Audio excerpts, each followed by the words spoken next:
Hoje, a gente vai mergulhar na mente de uma das maiores lendas do mercado, Richard G. Wyckoff, e extrair a sabedoria do livro clássico que ele escreveu lá em 1922. E o mais incrível é que as lições dele, mesmo um século depois, continuam mais atuais do que nunca. Olha só, esse é o Richard G. Wyckoff. Ele não tinha tela piscando, não tinha algoritmo, a ferramenta dele era fita de cotação e um faro apuradíssimo para entender o mercado. Ele viveu e operou em meio a pânicos e euforias, numa época em que a informação era para poucos e a psicologia das massas, bom, era tudo. E aqui, logo de cara, está a essência da filosofia dele. Para Wyckoff, o trade, a operação de curto prazo, não era o objetivo final, era o meio. Era, na verdade, um motor que gerava o capital para a verdadeira missão, construir riqueza de verdade, no longo prazo, com investimentos sólidos. Isso nos leva à grande questão, né? Em um mundo de robôs de alta frequência, de criptomoedas, o que raios a gente pode aprender com um cara que dominava os mercados 100 anos atrás? A resposta, olha, pode surpreender muita gente. A jornada do Wyckoff começa aqui nos anos de formação. É o alicerce de todo o método dele. Um alicerce que foi construído com uma paciência de monge e muita, mas muita observação, bem antes dele sonhar em arriscar o primeiro dólar. O que choca aqui é a paciência. Pensa só, foram 8 anos de estudo antes de comprar uma mísera ação, e depois mais 6 anos até ele se sentir pronto para operar ativamente. Isso aqui não foi uma corrida de 100 metros, foi uma maratona de aprendizado totalmente deliberado. E essa citação dele diz tudo sobre a mentalidade. Wyckoff batia na tecla de passar anos, ele frisa, anos, não meses, praticando no papel o famoso paper trading antes de colocar dinheiro de verdade na mesa. Uma ideia que soa quase como uma heresia para quem chega no mercado hoje querendo resultado para ontem.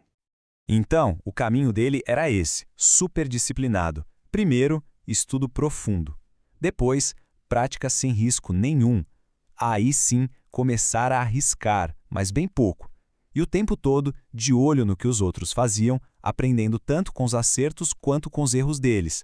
Basicamente, ele transformou a especulação em uma ciência e não num jogo de adivinhação. Wyckoff percebeu que existiam 2 tipos de pessoas no mercado.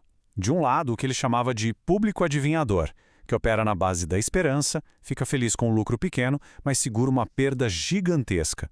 Do outro lado, o profissional. Esse tem um plano, corta o prejuízo sem dó e deixa o lucro morrer solto. A diferença de resultado é brutal. Bom, a partir dessas observações, Wyckoff começou a montar o seu próprio código de conduta, um conjunto de regras bem rígidas para conseguir navegar nesse mar muitas vezes turbulento que é o trading. E a regra número 1, a mais importante de todas, era essa: opere em harmonia com a direção principal do mercado. Remar contra a maré, segundo ele, é a receita certinha para o desastre. Já trabalhar a favor da tendência, isso sim multiplica as chances de sucesso.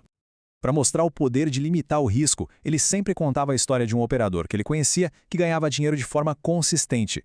O segredo do cara? Ele jamais, em hipótese alguma, entrava numa operação sem colocar um stop loss, uma ordem para vender automaticamente se o preço caísse até certo ponto. Sempre. Sem exceção. Então, os princípios dele viraram um método. E o foco era quase uma obsessão com gestão de risco e probabilidade. A lógica é simples. Perdas são inevitáveis. Então, corte elas o mais rápido possível. Já os lucros, esses precisam ser bem maiores para compensar. A conta tem que fechar. Ok, com o capital gerado no trade, a mentalidade muda. É hora de tirar o chapéu de trader e colocar o de investidor. O objetivo final era usar esses lucros para construir uma verdadeira fortaleza financeira, algo que dure de verdade, para o longo prazo. E para ilustrar essa mentalidade, ele se inspirou no magnata das ferrovias, E. H. Harriman. O foco muda completamente. Sai a busca por um ganho rápido de 10% e entra a caça por empresas com potencial de crescimento gigante, duradouro. Ele usava uma analogia fantástica para a estrutura de portfólio, uma guerra de trincheiras. Pensa assim: na retaguarda, a sua base segura, investimentos que geram renda. Na linha secundária, ativos que misturam renda e potencial de lucro. E só lá na linha de frente, as operações de maior risco. Mas o grosso do capital está sempre protegido lá atrás. Essa imagem desse viaduto é a metáfora visual perfeita para o tipo de empresa que ele buscava. Negócios com ativos enormes, tangíveis, coisas que foram construídas para durar décadas e que representam um valor real, que ninguém pode questionar. Mas não adiantava só ter os ativos. O ponto crucial era a gestão. Wyckoff sempre dizia que era fundamental investir com líderes íntegros que enxergavam os acionistas como parceiros de verdade no sucesso da empresa, e não só como uma fonte de dinheiro. E para conectar todas essas ideias, Wyckoff desenvolveu o que era a sua verdadeira chave mestra: a habilidade de entender a psicologia e principalmente as ações dos grandes operadores, dos insiders do mercado. Para Wyckoff, um gráfico não era mágica nem adivinhação. Era simplesmente o registro concreto da psicologia de mercado, uma história da batalha entre compradores e vendedores. A grande tarefa de quem opera era, portanto, aprender a ler essa história. E ele identificou um padrão, um ciclo que se repetia. Primeiro, a acumulação. Os big players comprando quietinho, sem alarme. Depois, a marcação para cima. O preço sobe, surgem notícias boas e o público é atraído. E por fim, a distribuição.